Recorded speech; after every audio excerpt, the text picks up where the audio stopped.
What's up, everybody? Happy Friday. Hope all you're having a great day so far today. It is a gorgeous day out today. Getting into this episode of GH, Christina need to learn how to take her own advice because she was basically telling Michael, don't let Drew and Willow, take anything more from him and just, basically live life. You got your kids. There's no point in, going back and forth with them, whatever. I'm like, Christina, take your own damn advice, okay? Like, you trying to tell him that he need to focus on his kids and not revenge and all this type of stuff, or, letting Drew and Willow antagonize him or whatever. But it's like, look at what you're doing.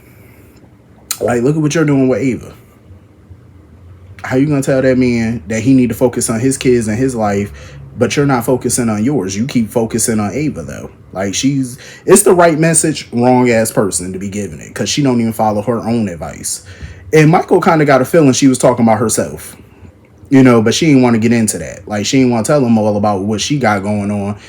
And I would think that Michael would be the perfect person for her to confide this in. I mean, I understand she don't want to get him involved in her mess when he got his own mess going on, which is understandable. And that would make him an accessory too after the fact if he found out everything and didn't say anything. So I get why she didn't say nothing. She's trying to keep him out of her drama, which I'm happy about, as she should. Willow and Drew.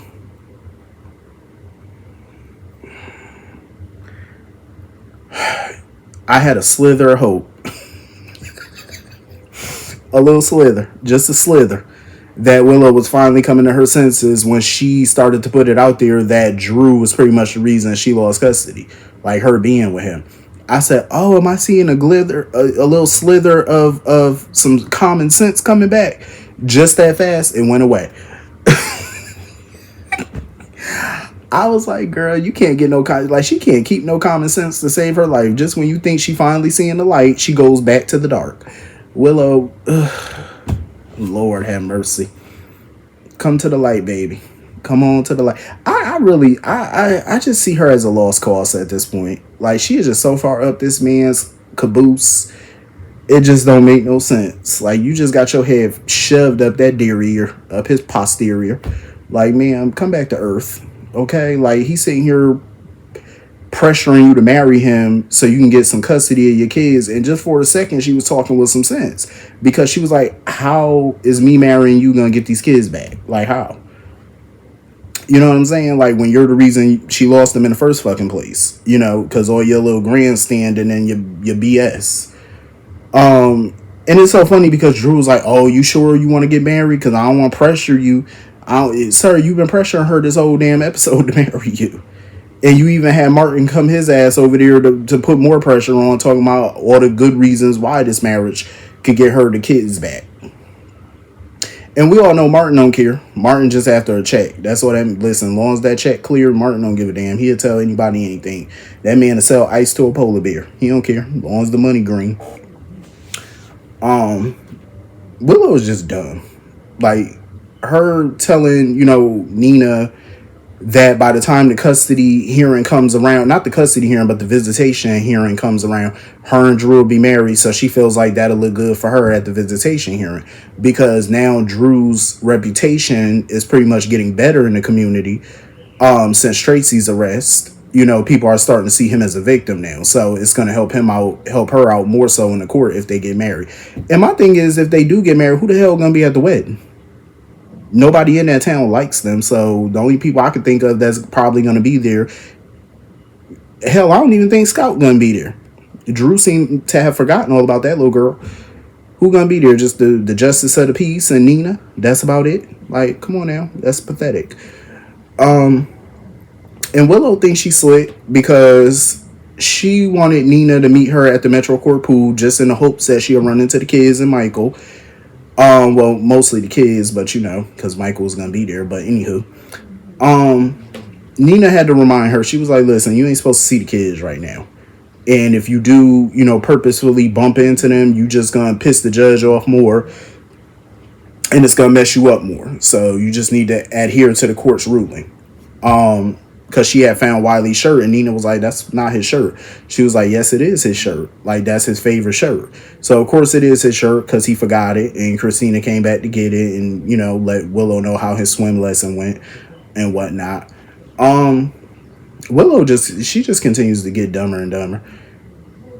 And she was just in a daze when Christina took that shirt. Like, she did not want to get that shirt back at all. Ava, when Nina went to go see Ava was singing a different tune. Because y'all remember, Ava was the main one telling Nina that she should have just told Willow that her and Drew were sleeping together.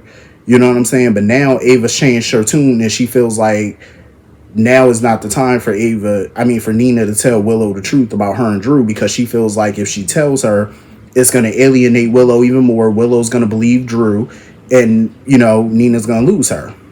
And Willow's going to cling to Drew even more.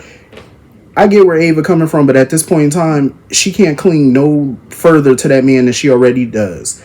Okay, she's already clingy to him. They're living together. She's up his ass. She thinks everything that comes out of his mouth is just pure genius, and he's her hero at the moment. She believes everything that comes out of his mouth, so it really doesn't make a difference. If Nina doesn't say anything, Willow's still gonna cling to Drew. If Nina does say something, Willow's still gonna cling to Drew. So Willow, it really doesn't matter. Willow's going to be around Drew for as long as she want to be around Drew. She's going to believe everything that comes out of his mouth, no matter what. So Nina might as well just tell Willow the fucking truth and just roll the dice. Either she's going to believe it or she's not. Roll it. Take the dice and roll the bitches. Okay? Might as well at this point. Because I got a feeling it's going to come out. And little do they know, it's other people that know about the shit. Maxie know, Sasha know, Tracy and Ned know, and I'm pretty sure Tracy and Ned they're keeping that information in their back pocket for when they want to use it. So either way, one way or the other, that shit gonna come out. So it should just come from Nina at this point. Blow it up. So moving on from that, so Curtis went to go see Tracy to see if they could partner up or whatever, because his plan is to get Jacinda, the prostitute, the little sex worker, to come back and say that Drew purchased those drugs. That'll get Tracy off the hook, because right now it's looking a little bleak for her legally. And she may not have a choice but to read Martin's statement and welcome Drew back to the family publicly.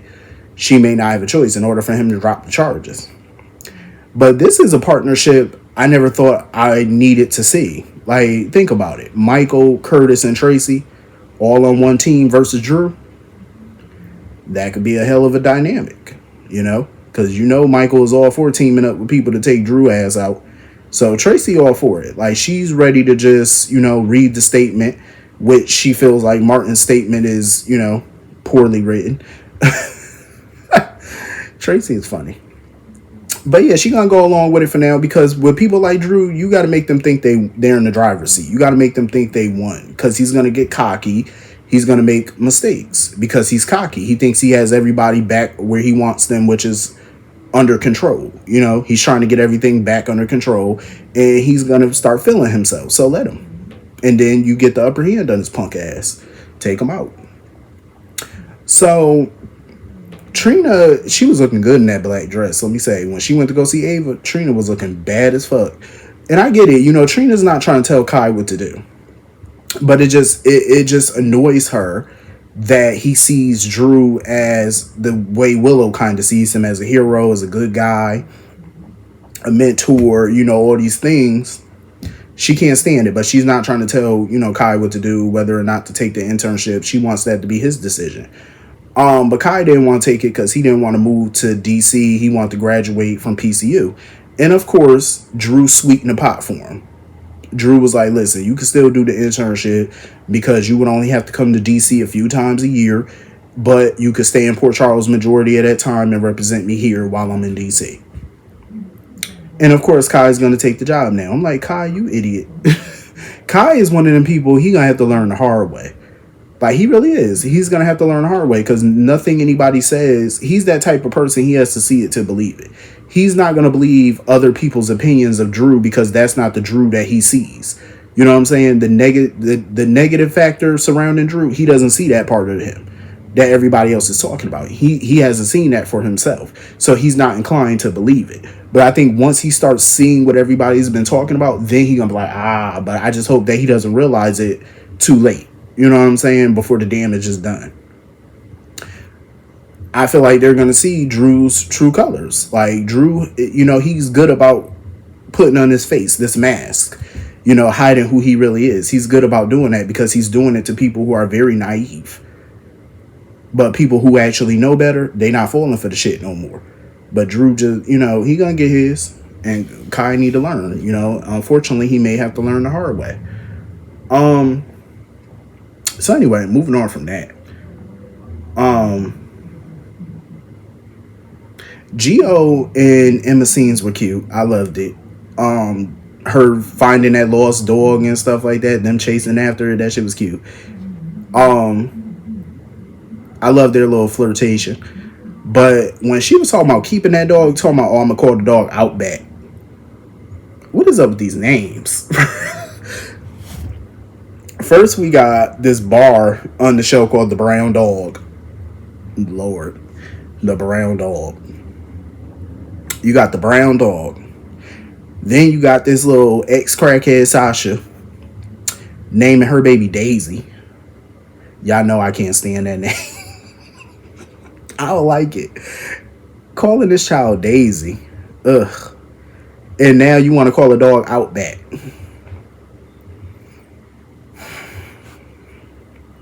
Lord, are we running out of names? Like, do I got to get them a name book? Outback for a dog? I guess, whatever. Either way, she might not be able to keep that dog anyway, because she basically trying to say, well, if don't nobody claim the dog, she gonna keep it. Anna was looking at her like, you do remember you live with me, right? And I'm not taking care of no dog. Like, Anna ain't even got a house no more. This girl living in an apartment. What you gonna... Anna not taking that dog. Anna was looking at her like, yeah. First of all, Anna got a full house as it is. It's her, it's Emma, now it's Gio staying there. Now you got a dog staying up. Now you want to have a dog? Girl, if you don't get the fuck. That dog ain't coming. No, I would have said hell to the no. Who gonna buy the accessories? Who gonna buy the dog house, the cage and all that, the bats? Who, the bathing products, the vet bills? Who? No. Just to take a dog to a vet to get a consultation, just to get a checkup, cost you probably like $2,000, $700 to $2,000. Hell no. Who paying for it? And then you got to feed the little sucker. Emma, drop that dog off to the pound, please, because that dog ain't coming home. Hell no. No. Anna was looking at her like, yeah, you about to go back to California with your parents, because that's how Anna was looking at her like, yeah, California, you Berkeley is calling your name because you about to go back. That's what I would have did. I would have sent her straight back. Hell no, you ain't bring no dog in my... You crazy. So Sonny was trying to encourage Gio to play for his team because it's the annual softball team or whatever. He want Gio to play Team Corinthos, be on Team Corinthos or whatever, Corinthos Coffee. And Gio didn't want to do it because he was like, nah, because y'all play the PCPD, y'all play Deception, y'all play ELQ, and it's a bunch of people on those teams that I'm not feeling right now. I don't want to see. I mean, I can understand him being upset with Dante and BLQ. I was about to say Dante and Gio. But I can understand him being upset with his father and mother. But what is his issue with the rest of the quartermates? They didn't know. They didn't do nothing to him. Like, why is he so upset with people like Olivia and Ned and all them? They didn't know. Tracy, none of them. Like, why are you mad at them? Shit, before he found out, he was cool with all of them. Now you found out, you pissed at everybody. I'm like, for what? They didn't know? Shit, they found out when you found out. How you blaming them? But I'm glad he agreed to, join the team and be a part of it. I love the little back and forth banter between Sonny and Anna about their teams, because she was like, oh, the day of reckoning is coming. Y'all going down. I love it. But ADA Turner done popped her ass up. I'm like, lady, Anna was not here for her shit. Anna said, listen, it's a beautiful day. I ain't trying to sit here and go back and forth with your ass today about Sonny. She said, I ain't got time for that. But, she came in peace. ADA Turner came in peace because she want to join the team, and of course she want to join because she feels like it's a good networking opportunity for her. And she felt like her and Anna could actually get along better once Sonny is gone. I'm like, see, here you go. But then her ball rolled over into Sonny's area, and they were basically kind of flirting with each other. He said, "Oh, you got a nice smile." Because, she was talking about she couldn't play softball back when she was a kid because she had braces and her parents paid a lot of money for them. And her, she had nice teeth and all that type of stuff. And her mother didn't want her teeth to get messed up because that would have, they spent all that money on braces. So now she get to play softball. He was like, "Oh, you need to smile more because you got a pretty smile." Look at her blushing. I said, "Listen, ADA Turner, you better not. You better not be the latest conquest for Sonny. Because we all know when it come down to female lawyers, Sonny done had his pick of the litter. He done had his." I'm like, "Baby, don't you dare." But anyway, that was pretty much the whole episode. Hit the comment section. Let me know what you all thought. And I will see you all later. Have a great weekend. Peace.